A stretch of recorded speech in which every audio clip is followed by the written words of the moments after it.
Assalamualaikum warahmatullahi wabarakatuh.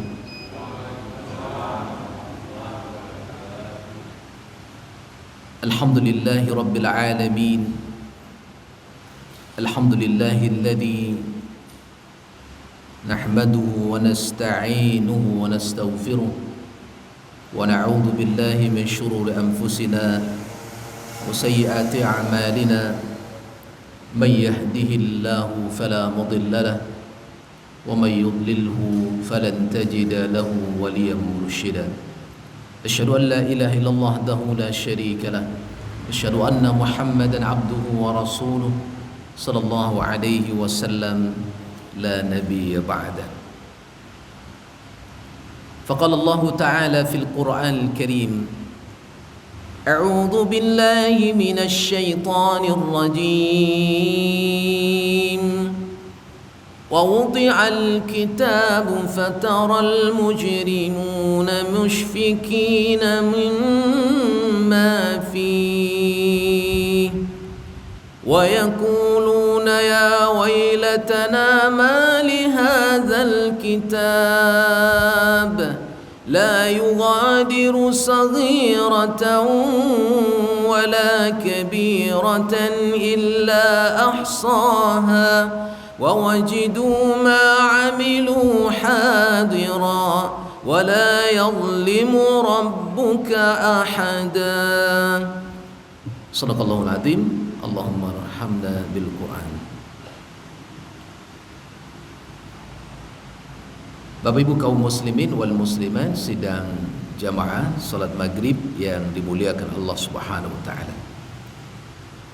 Bersyukur kepada Allah di malam yang berbahagia ini kita dipertemukan Allah di rumahnya dalam rangka taqarrub ila Allah, melaksanakan salat fardu maghrib berjamaah. Kemudian kita lanjutkan dengan kajian dan kita nanti insyaallah melanjutkan dengan salat Isya berjamaah. Salat dan salam kepada Rasulullah sallallahu alaihi wasallam. Allahumma salli ala Muhammad wa ala ali Muhammad. Assalamu alayka ya Rasulullah. Pengajian kita malam ini kita berikan tema yakni CCTV kehidupan. Dari tadi saya tengok tak ada CCTV sini. Ada Pak? Belum dipasang atau akan dipasang? Biasanya masjid-masjid ada CCTV-nya Pak. Ini tak ada. Berarti di sini orang-orang baik semua. Saya juga bertanya kenapa perlu ada CCTV di masjid itu. Biasanya yang dipasang CCTV itu kantor-kantor, tapi hari ini masjid pun pakai CCTV. Kenapa CCTV itu dibuat? Fungsi CCTV itu apa Pak? Mengawasi supaya orang nggak maling. Betapa banyak CCTV dipasang, namun yang maling tetap juga maling. Sementara tadi tujuan CCTV itu dipasang supaya orang yang maling ini bisa deteksi dan cegah supaya setidaknya orang urung niatnya untuk tidak jadi maling. Tapi ternyata CCTV dipasang tidak memberikan pengaruh terhadap nilai kejahatan yang tidak dilakukan oleh manusia. Maka oleh karena itu, selagi CCTV itu 1000 pun 1.000.000 pun dipasang oleh manusia, tetapi nilai CCTV itu enggak hadir dalam jiwa manusia, maka CCTV itu tidak akan berfaedah dan bermanfaat dipasang dimanapun juga. Maka sebetulnya siapa yang menjadi CCTV itu? Ini yang kita kaji malam ini. Ulang-ulang kaji aja Bapak Ibu. Yang pertama yang harus kita pahami adalah CCTV itu yakni pengawasan Allah yang maha menyaksikan. Kalau tadi CCTV ada radius dan jarak tertentu enggak yang bisa dipantau olehnya? Ada. Paling sekitaran masjid ini. Apakah dalam jarak sekian puluh meter lagi akan terlihat? Tidak. Itulah CCTV yang bisa dibuat oleh manusia, memantau kawasan tertentu saja. Tetapi syarat tauhid dan iman kita wajib memahami Allah Subhanahu wa taala memiliki zat yang disebut dengan sami', sifat yang sami'un basirun. Allah itu sifatnya maha mendengar, maha melihat. Kita ini melihat enggak, Pak? Tapi enggak disebut maha melihat. Kita ini mendengar, tapi enggak disebut maha mendengar. Saya duduk di depan Bapak Ibu, terlihat enggak ibu yang jauh di belakang? Saya terlihat enggak nih? Terlihat.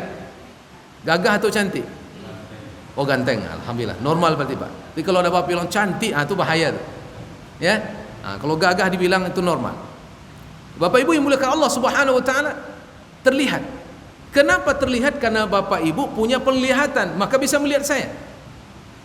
Tetapi apabila kemudian penglihatan Bapak Ibu yang dimuliakan Allah dibatasi oleh keadaan tertentu atau dibatasi oleh benda tertentu, apakah Bapak Ibu bisa lihat saya? Baik. Bapak, jarak saya dengan Bapak berapa meter kira-kira? 4 meter berarti. Terang, terlihat saya terang? Oke, baik. Saya kalau tidak eksperimen nggak dapat nanti. Boleh Pak eksperimen Pak ya? Ya. Saya nyurunduk di bawah meja nih Pak. Apa namanya? Menyuruh. Nah, nampak tak Pak? Nggak nampak? Ibu nampak? Kenapa tak nampak? Dia menyuruh. Baik. Karena saya nyuruh di sini, Bapak kan nampak. Jaraknya jauh atau dekat? Waktunya sama? Ruangnya sama? Keadaannya juga sama. Kenapa tidak bisa melihat? Karena dibatasi oleh benda tertentu. Tahu enggak kemudian ketika ada saudara kita atau keluarga kita, mungkin di samping rumah kita atau di balik tembok saja jaraknya, tahu enggak kita apa yang dilakukan oleh mereka di sana? Tidak tahu. Begitulah lemahnya kita.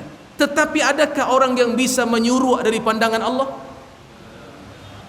Kamu nak buat dosa menyuruh alam bos ketek ni? Bisa? Rasa ini yang harus dimasukkan ke dalam jiwa kita. Kalau rasa itu hadir kaum muslimin, berarti dia merasa dipantau oleh Allah. Allah dia jadikan CCTV kehidupannya, karena tidak ada jarak yang bisa menghalangi, tidak ada benda yang bisa membatasi. Karena sesungguhnya Allah itu maha melihat tanpa batas. Ada enggak rasa itu muncul? Kalau rasa itu muncul, Masya Allah, muncullah sifat yang dikatakan Nabi SAW al-ihsan itu. An ta'budullaha ka'annaka tarahu fa in lam takun tarahu fa innahu yaraka. Engkau beribadah seakan melihat Allah di hadapanmu, walaupun engkau tak akan pernah melihat Allah di dunia, tapi yakinkan dirimu Allah pasti melihat akan dirimu. Itulah orang yang merasakan dirinya sudah diawasi oleh Allah Subhanahu wa taala. Saya waktu kecil-kecil dulu ingat kisah guru ngaji saya, Pak. Ini cerita ini sudah turun temurun sebetulnya nih. Bagaimana seorang guru ngaji menanamkan makna tauhid kepada anak didiknya. Sederhana. Nah, kalian dah mau tamat nih, ujian terakhir di surau ini. Besok ujian tauhidnya sederhana aja nak, nggak payah-payah. Apa itu Pak Guru? Kamu kan bertiga, iya. Masing-masing kalian ambil seekor ayam, kalian sembelih dimanapun kalian sembelih, catatannya cuma satu, jangan sampai ada yang nengok. Pak, nyembelih ayam jangan sampai ada yang. Ini ujian tauhid nih. Guru sampaikan begitu. Maka si Amir mengatakan, oh gampang nih, pasti lulus saya nih. Ya, si Ahmad juga bilang begitu. Tapi si Hasan, ini berat nih ujiannya. Maka kemudian si Amir dia bawa ayam itu ke atas bukit, dia tengok kiri kanan tak ada orang, maka dia dabih ayam tadi dan ayam itu pun berkulai dan mati. Maka dia pun bahagia, ini saya pasti lulus. Ya, si Ahmad dibawanya ke dasar jurang, dia sembelih ayam itu. Tak ada yang bisa melihatnya, maka dia sembelih ayam itu. Tapi si Hasan dibawanya ke atas bukit, tak bisa disembelih. Dibawanya ke dasar jurang, tak bisa disembelih. Karena si Hasan merasakan tetap ada yang maha melihatnya. Ketika guru meminta, mana hasil ujian kalian? Ini tuan guru. Yang dua ayam letak kulai, dan Ahsan ayamnya kotek-kotek je berubah. Apa kata yang berdua? Bodoh. Masa si Hasan tak bisa nyembelih ayam? Mudah ujian guru ni. Maka gurunya bertanya, kamu sembelih ayam di mana? di atas bukit guru. Kamu di bawah di dasar jurang. Hah, Hasan, kenapa ayammu masih hidup? Iya tuan guru. Lambo bawa ayam tu kata bukit, tak bisa mau sembelih. Lah bawa ayam tu ke dasar jurang, tak bisa aku sembelih. Kenapa engkau tak bisa sembelih? Bukankah tak ada orang yang bisa melihatmu? Iya tuan guru, tak ada orang yang bisa melihat saya, tapi ada zat yang maha melihat saya, yakni Allah subhanahu wa ta'ala. Maka aku tak bisa sembelih, karena engkau mengatakan dalam ujian soalnya, jangan sampai ada yang melihat. Maka aku merasa dilihat oleh Allah, maka aku tak bisa menyembelihnya. Maka apa kata guru? Yang lulus cuman Hasan, Ahmad dan Amir, kamu tak lulus. Ya bu, masih ada tidak orang menipu dalam timbangan? Curang. Yang melakukan itu orang kita muslim atau tidak? Dia punya curang juga. Curang dalam timbangan, menipu. Curang menjual kain, berduto. Apa beda berduto yang menipu? Kalau menipu dia dikurangi takar timbangan. Kalau dia berdusta, cobalah tanya untuk kalau jual di kain itu. Coba tanyalah, Bu, Pak, ini luntur atau tidak di pakaian ini? Apa kata dia? Yang berat itu pakai demi Allah pula. Demi Allah ni tak luntur doh kata. Ya kan? Baru cuci sehari baru di rumah hilang separuh warna. Mengutuk anak ibu yang membeli. Penduto. Ya tak? Curang timbangan juga banyak. Kenapa ini terjadi? Karena merasakan Allah itu tidak hadir dalam kehidupan kita. Maka oleh karena itu Bapak Ibu yang muliakan Allah, manusia ini enggak bisa bersembunyi di balik pengetahuan Allah, di balik penglihatan Allah. Dimanapun dia pergi, Allah ada dan menyaksikan mereka. Maka andaikan ada satu ahli maksiat yang mereka tetap bermaksiat, lalu mengatakan, saya ini tidak akan pernah mati karena saya bisa bersembunyi di balik benteng yang kokoh yang saya bangun agar malaikat maut tak menemukan ajal aku mati dengan ajalku. Tidak. Tetapi Allah mengatakan, ainama takunu yudrikumul maut walau kuntum fi burujim musyayyadah. Kemanapun kalian bersembunyi, andaikan masuk kalian di benteng yang kokoh agar ajal tidak mendapati kalian, kata Allah, pasti mati itu akan datang kepada kalian. Allah pasti akan menemukan kita, tak ada satupun yang bisa bersembunyi. Maka Allah itu innahu alimum bizatis sudur. Ya bu, itu kan apa dakek-dakek jawab baju kuning tu. Berapa jaraknya? Coba tebak hatinya Pak. Apa yang fikir dalam hatinya? Tak ada yang tahu. Maka kalau ada orang memandung depan rumah, jangan awak menterjemahkan mandungnya itu. Ini kadang-kadang awak lalu sibuk. Sibuk fikir mau dia. Awak lalu sibuk memikir. Tak ada yang tahu tu apa yang dipikirkan orang tu. Ya bu. Maka suami bisa aja berbohong ketika dia tidur di samping ibu itu, tangannya kening di atas kening, mau dia orang paniang. Ibu tanyalah, apa nak nampak pikiran kok paniang banyak? Iya lo anak kak kuliah piti belanja banyak kan dicari. Apa itunya pikiran? Jangan-jangan bini tetangganya pikiran. Ya Pak. Apa Pak? Apa tuh BSKM? Oh gitu. Tak ada yang tahu. Tapi Allah tahu tuh, walaupun dia berbohong, Allah Maha tahu. Innahu ya'lamu ma fil arham. Allah yang Maha tahu apa yang ada dalam rahim seorang wanita. Maka yang namanya USG itu bukan memastikan jenis kelamin. Ya. Anak udah 5 laki-laki semuanya. Rindu yang ke-6 anak laki, anak perempuan. Udah program berbagai cara dilakukan rumusnya. Hamil pula yang ke-6 ini. Ketika di USG hamil 6 bulan, Masya Allah, hasilnya laki-laki Pak. Sonang nak ibu tadi? Bahagia enggak dia? Nenek-neneknya pun bahagia. Karena selama ini cucunya semuanya perempuan, tak ada yang laki-laki. Inilah laki-laki satu-satu yang diharapkan akan lahir ke bumi. Di mana-mana dia cerita, alhamdulillah sayang Tuhan ke kamu. Cucu amun kau 6 laki-laki nampak. Sesuai doa amun. Masya Allah.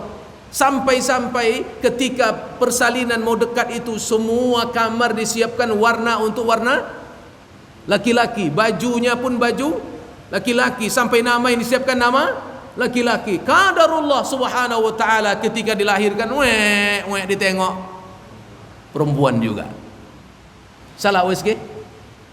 USG enggak salah. Ya Bapak Ibu, karena yang menentukan arham itu Allah. Allah yang tahu siapa dalam janin-janin seorang wanita itu laki-laki atau perempuannya. Wa ya'lamu ma fil arham. Itu enggak bisa dideteksi oleh manusia, kan itu hak prerogatifnya Allah subhanahu wa ta'ala.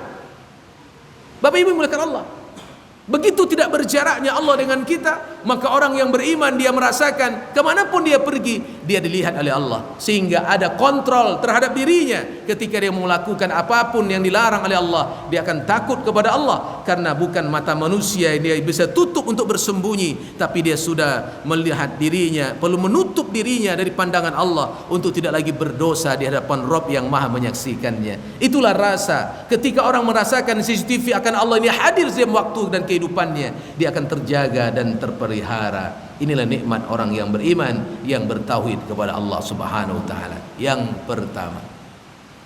Yang kedua, siapa yang menyaksikan kita yang kedua? Baik, ini malaikat kiri kanan. Ada Pak? Pak Haji, ada malaikat sini? Ada? Ada? Nampak? Terasa? Nampak? Terasa? Kok tidak sih? Agak barek seketik, minum membuat jadi. Bismillah. Yes. Ibu terasa enggak? Bapak? Terasa enggak ada malaikat? Kalau dirasakan secara indera tak akan terasa. Apa yang bisa merasakannya? Iman dalam dada. Apa rumusnya? Alladzina yu'minuna bil ghaib. Meletakkan iman kepada yang gaib. Malaikat ini nampak atau tidak? Ada atau tidak? Terasa atau tidak? Terasa oleh iman, karena Allah yang menegaskan alladzina yu'minuna bil ghaib. Apa tugasnya? Siapa namanya? Sudah disebutkan oleh Allah dalam Al-Quran, yakni kiraman katibin, raqib dan atid. Raqib mencatat amal baik, atid amal buruk. Ada?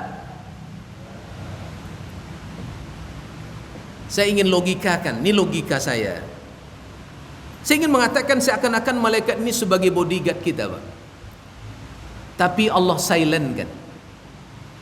Ya, Allah bukan silent, Allah gaibkan, bukan silent, tidak tepat. Allah gaibkan. Andaikan malaikat ini wujud dalam bentuk asli, andaikan, lalu malaikat yang sebelah kanan bentuknya gagah, wangi, harum, lalu suka menghibur kita, wahai saudaraku beriman, kalau engkau salat berjamaah ke masjid, aku siapkan hadiah untukmu setiap kali salat, 27.000 uang aku berikan di tanganmu. Kira-kira banyak enggak orang salat berjamaah? Apa kata malaikat yang sebelah kiri? Andaikan bentuknya sangat mengerikan dan sangar orangnya, kemudian dia mengatakan, andaikan kalian tidak mau berjamaah ke masjid, aku pentung kepalamu. Takut enggak orang? Tetapi kenapa manusia tidak merasakan itu? Seakan-akan begitulah keadaannya, karena dia menulis kebaikan lalu memberikan tulisan terhadap keburukan kita. Bukankah yang akan memberatkan hisab kita nanti menjadi orang yang hebat adalah ketika catatan amal soleh kita menjadi berat dan ketika amal keburukan kita menjadi ringan. Ya, maka orang yang kemudian amal kebaikannya banyak dicatat oleh malaikat sebelah kanan, itulah orang-orang yang berbahagia di dunia dan akan sempurnanya nanti di akhirat. Kita ini sudah punya raport masing-masing nih Pak Bu. Ya Pak. Ini 1445 Hijriah. Sudah berapa tahun umur Ayanda? Di tahun baru ini berapa umur Ayanda? 6? 54. Kalau seumur Nabi Muhammad 54, 63. Tinggal berapa lagi? 9 tahun lagi. Lama atau sekejap? Sekejap lagi. Saya tanya Ayanda, raport kita sudah ada nih. Sejak awal balik berakal catatan pena itu sudah mulai dituliskan. Kira-kira raport kita biru atau merah?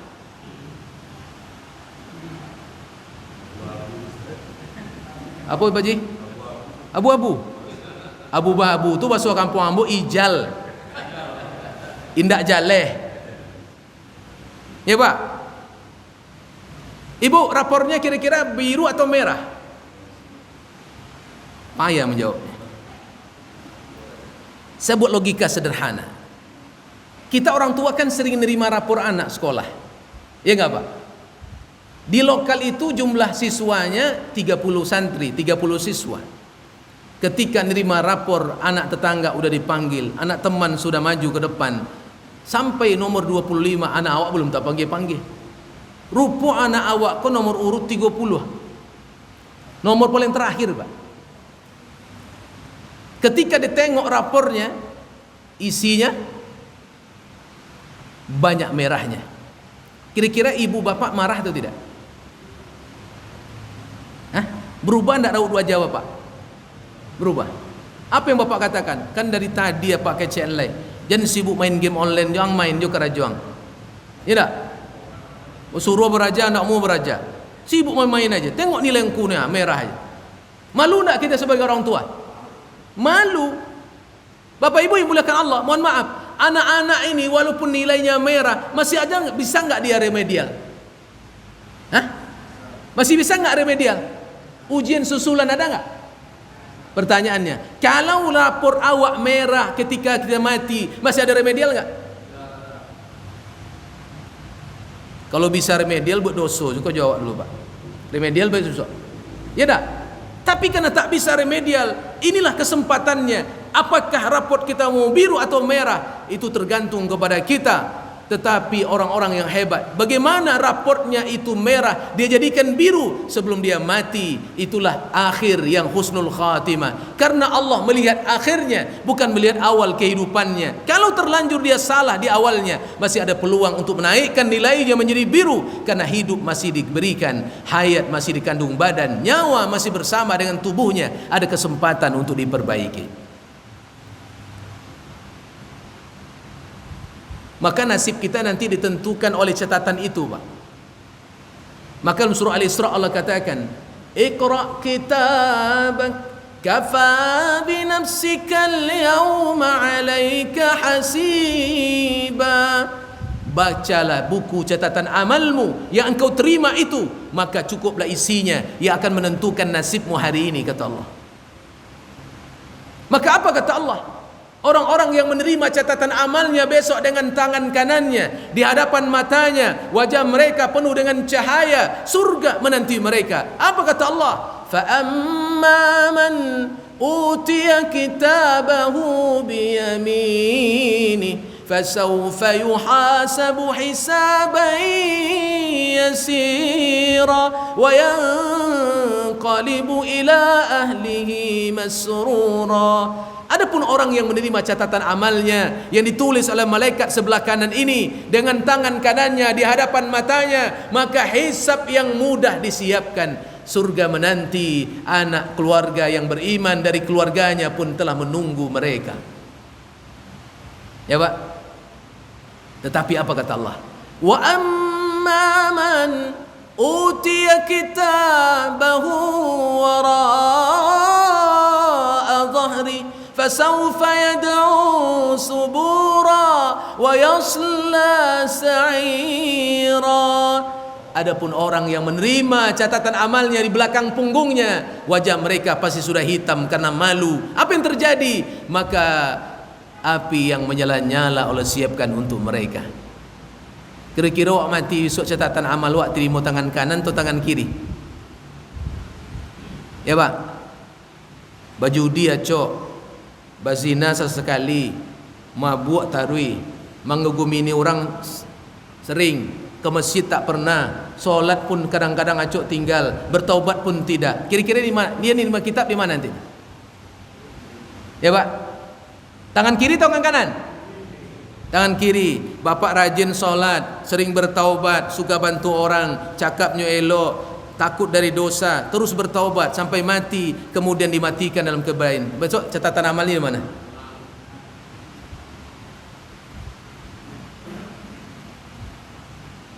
Makanya ketika nanti ahli maksiat itu, kata Allah, menerima catatan amalnya itu, maka apa kata mereka? Dalam surah Al-Kahfi Allah sebutkan, wa wudi'al kitab فترى المجرمين مشفقين مما فيه ويقولون يا ويلتنا ما لهذا الكتاب لا يغادر صغيرة ولا كبيرة إلا أحصاها ووجدوا ما عملوا حاضرا ولا يظلم ربك أحدا. Ketika diletakkan di tangan ahli maksiat itu, orang yang berdosa itu, buku catatan amal mereka, mereka mengatakan di hadapan Allah, wa yaquluna ya wailatana ma li hadzal kitab, ya Allah celaka kami, buku apa yang kau kasih ke tangan kami ni Allah? Buku la yughadiru saghiratan wala kabiratan illa ahsaha. Tidak ada satupun dari kecil sampai besar dosa kami kecuali tertulis di dalamnya ya Allah. Kami mendapatinya. Wa wajidu ma amilu hadira. Semua apapun yang kami lakukan tertulis di dalamnya ya Allah. Apa kata Allah? Wala yadhlimu rabbuka ahada. Kalaupun mereka ahli maksiat itu menerima azab yang pedih dari Allah, Allah tak pernah zalim kepada mereka. Kenapa? Karena mereka sendiri yang menentukan jalan untuk menerima catatan amalnya, karena hobi bermaksiat dan berdosa, tak pernah bertaubat kepada Allah. Ya Pak? Maka apa kata Allah? Wa inna alaikum lahafizin kiraman katibin ya'lamu ma taf'alun innal abrara lafi na'im wa innal fujjara lafi jahim. Dah jelas itu. Bersama kalian ada yang mengawasi, ada yang memantau. Itulah CCTV yang kedua. Siapa dia? Para malaikat yang dia mengetahui apapun yang kamu kerjakan. Malaikat enggak bisa ditutup penglihatannya. Dia ada dimanapun kita berada. Dia menulis setiap apapun yang kita ucapkan dan kita lakukan. Sehingga apa kata Allah? Wa ma yalfizu min qaulin illa ladaihi Raqibun atid. Tidak ada satupun ucapan lisan yang berkata kecuali pena malaikat akan tertulis. Kalau begitu keadaannya, sebetul-betulnya yang menulis itu malaikat atau awak? Hakikat ini Pak, hakikatnya sebenarnya yang menulis itu malaikat atau awak sendiri? Awak sendiri. Karena baru tertulis kalau ada tindakan, ada pekerjaan, ada ucapan, ada sikap, baru tertulis. Kalau tidak, berarti tak tertulis. Maka buatlah sikap dan akhlak yang terbaik agar catatan amal kita adalah amal-amal yang baik, agar besok kita menerimanya dengan tersenyum di depan tangan, dengan tangan kanan di depan mata kita, agar surga pun layak menanti kita. Siap? Yang ketiga. Yang ketiga adalah siapa yang menjadi sertifika? Yakni tubuh jasad kita sendiri. Ayat yang populer sering kita baca. Al-yawma nakhtimu ala afwahihim wa tukallimuna aydihim wa tashhadu arjuluhum bima kanu yaksibun. Ada saatnya ketika mulut terkunci, tangan akan berkata, kaki memberi saksi. Surah Al-Fussilat, Fussilat ayat 20, 21, 22. Apa kata Allah? Hatta idza ma ja'uha wa syahida 'alaihim sam'uhum wa absaruhum wa juluduhum bima kanu ya'malun. Besok akan didatangkan oleh Allah persaksian telinga, mata yang melihat, telinga yang mendengar, sampai kulit yang merasa. Ini menyimpan data dosa atau kebaikan kita. Maka besok kulit ini akan bicara, mata bicara, kemudian telinga akan ngomong. Sehingga ayat 22 apa kata Allah? Wa ma kuntum tastatiruna ay yashhada 'alaikum sam'ukum wala absarukum wala juludukum walakin zanantum anna Allah la ya'lamu katsiran mimma ta'malun. Tak ada satu pun bisa tersembunyi di balik penglihatan yang bersaksi, di balik telinga yang kemudian bicara, di balik kulit yang kemudian akan berkata di hadapan Allah. Tak ada yang bisa disembunyikan. Ya Bapak Ibu, betulkah dosa kita ini banyak dosanya? Mata ini tiap hari mata kau berdosa tak Pak? Dosa mata itu apa? Maka Nabi mengatakan tubuh kita ini berzina, dosa zina mata adalah dengan melihat, zina telinga adalah dengan mendengar, zina kaki adalah dengan berjalan. Ya Bapak Ibu, kalau dipikir-pikir Pak, mana untung di hadapan Allah, orang buta atau orang nyalang? Hah? Haji, mana untung orang buta atau orang nyalang? Kalau itu minta buta siapa?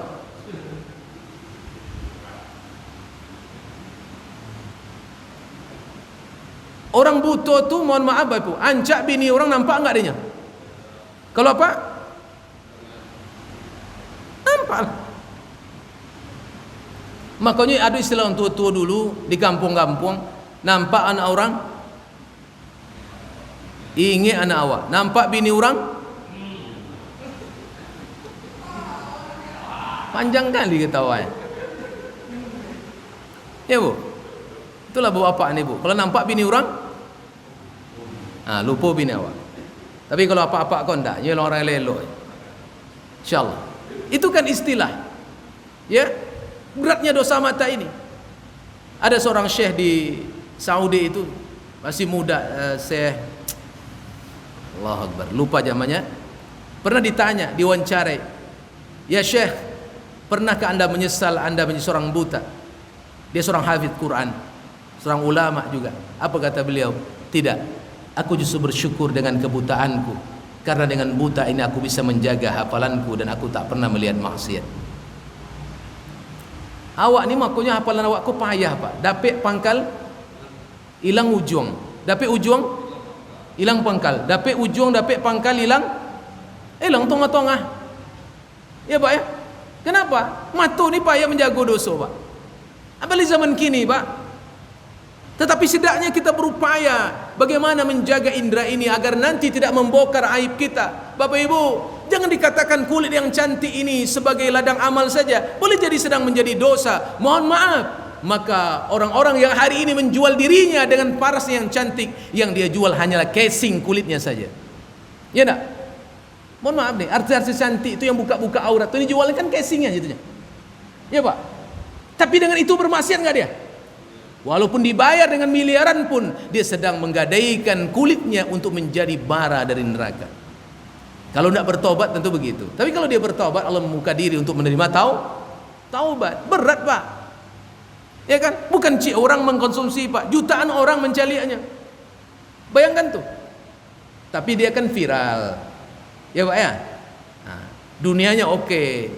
Tapi di hadapan Allah nanti kulit yang cantik itu akan menjadi saksi dan diminta pertanggungjawabannya oleh Allah Subhanahu wa taala. Maka kok gagah Pak, jangan jadi playboy loleh. Kalau gagah jadi playboy. Hah? Yang mana baju kuning? Ya. Karena gagah itu ujian. Apakah kita bersyukur untuk beribadah kepada Allah? Coba lihat Nabi Yusuf gagah, tapi dia menyelamatkan dirinya dari maksiat. Dia gagah, kesempatan ada, tapi dia tak mau melakukan karena dia tahu, mengerti bagaimana Allah menyaksikan dan tubuhnya juga menjadi saksi, maka dia terbebas dari maksiat dan dosa. Bapak Ibu, ini muliakan Allah Subhanahu wa taala. Yang keberapa? Yang keempat. Yang keempat ini kisah saya waktu kecil. Saya ini degil juga waktu kecil, Pak. Saya tinggal di tepi Sungai Kampar itu. Kalau musim air sungai itu naik, banjir, itu biasalah kalau anak-anak dulu zaman-zaman kami kecil itu udah sibuk main di tepi sungai Pak. Itu dulu kan tidak ada waterpark Pak. Tebing-tebing sungai itulah jadi waterpark, seluncuran, ciut, kan gitu dulu. Ya, mungkin Bapak ada tinggal tepi sungai, saya tepi sungai, orang perairan tinggal dulu, Sungai Kampar. Kalau ada pohon tepi sungai itu manjat Pak, terjun ke bawah sungai. Terjun naik terjun. Itulah kerja dulu, asik Pak. Bapak kenal Ustaz Saidul Amin? Itu ayahnya kan orang kampung saya. Ya. Jadi kalau kami mandi dia pulang dulu dari pondok itu ajab kami dibuatnya. Dia agak degil juga. Kalau kami mandi di sungai lama dimasukkan ke sungai ditahannya kepala kami baru naik ke atas. Udah lemas baru naik ke atas. Itu Ustaz Saidul Amin dulu waktu kami kecil-kecil. Ya. Kalau tanya dia ketawa dia sekarang. Ya. Nah, jadi mak saya ngomong begini. Ni jam solat zuhur sudah ni asyik main. Apa kata mak saya? Yung solat lah. Kita panggil kecilnya dulu Buyung. Buyung dulu. Yung solat nak? Ah nanti lah mak. Sodak main. Ya kan? Asyik main. Sampai 2 kali tak juga. Kali ketiga mak tu ngomong begini, nak, Yung, kalau kamu tak solat juga nak, bumi yang kau injak tu menangis sayang. Tak faham saya. Mana pula bumi tu menangis mak? Kan tak ada bumi menangis tak? Tak tahu nangis tu mak. Tak faham saya apa maksud mak saya. Tapi ketika kita belajar, sampailah penafsiran ayat surah Zalzalah ayat keempat. Zalzalah ayat keempat. Apa bunyi ayatnya? Yauma idzin tuhaddisu akhbaraha. Pada hari ini bumi membongkar berita-beritanya. Ketika Nabi membaca hadis di tengah para sahabat, apa kata Rasulullah? Qara'a Rasulullah sallallahu alaihi wasallam, yauma idzin tuhaddisu akhbaraha. Apa kata Nabi? Atadruna ma akhbaraha? Hei sahabatku, tahukah kalian apa yang akan diberitakan bumi kepada kalian nanti di akhirat? Tidak. Qalu Allahu wa rasuluhu a'lam. Ya Rasul, hanya Allah dan Rasul yang lebih paham. Nabi mengatakan, qala an tashhada ala abdin wa ummatin bima amila ala zahriha taqul amilta kadza wa kadza fi yaumin kadza wa kadza fahazihi akhbaraha. Besok bumi akan berkata, kata Nabi, terhadap semua amal seorang hamba dan amal satu kelompok umat. Apa kata bumi? Hei fulan, engkau pernah beramal ini dan beramal itu. Hei fulan, engkau pernah bermaksiat ini dan bermaksiat itu. Ini tempatnya, ini jamnya. Di sini kamu berbuat dosa dulu. Aku jadi saksinya. Ya Pak. Sanggupkah kita berdosa tidak menginjakkan kaki di bumi? Atau Bapak mau berdosa di bumi Amerika? Saya enggak maulah berdosa di Indonesia. Mau nak ke Amerika lah berdosa supaya nanti enggak disaksikan bumi. Bumi Amerika itu siapa yang punya? Bukan Joe Biden yang punya. Itu punya Allah. Ya Pak. Ini punya Allah semua. Kemana kita mau lari? Makanya kalau ada orang mati meninggal dunia, apa doa yang kita bacakan? Ya Allah, kalau kuburnya sempit, kenapa perlu didoakan? Itu artinya bahwa orang yang nanti masuk kubur kalau dia maksiat, maka tanah akan berkata, sudah lama aku menantimu, tak sabar lagi aku melumatkan tulang belulangmu. Engkau berjalan di atas perutku dalam keadaan murka Allah. Aku diam tidak pernah menghukummu. Hari ini aku diperintahkan Allah untuk melumatkan tulang belulangmu. Ya Pak. Boleh percaya? Tak percaya mati dulu. Cuba asuan iyo tu. Ya Pak. Berdosa banyak-banyak mati siap tu. Iyo tanah tu mimpi awak. Cuba rasun nanti. Ya Pak. Berat Pak. Inilah tanah yang akan menjadi saksi bagi kita. Artinya hari ini dia diam walaupun banyak maksiat terjadi di bumi. Paling-paling Allah tegur dengan goncangan dan bencana. Tapi hakikatnya besok dia akan memberitakan berita terhadap aib yang pernah dia beban selama ini yang dia pikul dan kemudian dia tahan. Ada saatnya dia akan membongkar aib itu di hadapan Allah Subhanahu wa taala. Kalau begitu Bapak Ibu, dari semua penjuru arah kita dah saksikan, Allah yang Maha menyaksikan, malaikat sebagai pendamping kita yang menyaksikan, tubuh kita yang bersama kita ikut menyaksikan dan merekam data apapun yang kita lakukan. Tanah yang kita injak dia merekam jejak kita. Ini rekam jejak namanya Pak. Ya Pak. Sekarang kan sibuk dengan rekam jejak nih. Ya kan? Ini rekam jejak juga Pak. Dia akan merekam dan kemudian membongkar aib dan fakta kebaikan dan keburukan kita. Kalau begitu tak ada bisa bersembunyi kecuali kembali kepada Allah Subhanahu wa taala. Semoga hikmah nasihat singkat ini menjadi renungan bagi kita untuk menjadikan kita sadar dan berubah agar hijrah menjadi sempurna dalam kehidupan kita. Subhanakallah wa bihamdik asyhadu an la ilaha illa anta astaghfiruka wa atubu ilaik. Assalamualaikum warahmatullahi wabarakatuh.